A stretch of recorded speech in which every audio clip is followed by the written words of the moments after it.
Χρυσόψαρο.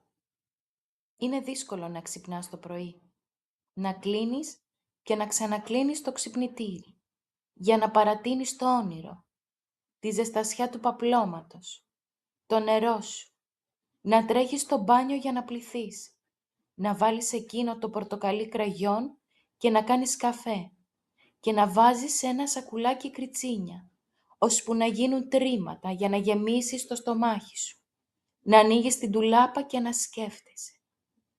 Τι να φορέσω σήμερα, κι ας ήθελες να πας όπως είσαι, να μπαίνεις στο αυτοκίνητο και να ακούς στο ραδιόφωνο φωνές και τραγούδια, και όταν φτάνουν τα αφιερώματα, ξέρεις ήδη πως είναι αργά.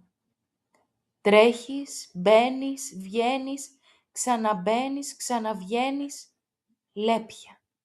Ένα τσιγάρο στα κλεφτά, ένας καφές στα γρήγορα, μια καλημέρα για να νιώσεις γυναίκα ψάρι. Να μπαίνεις, να ξαναβγαίνεις, να τρέχεις, να ακούς στο ράδιο φωνές, τραγούδια.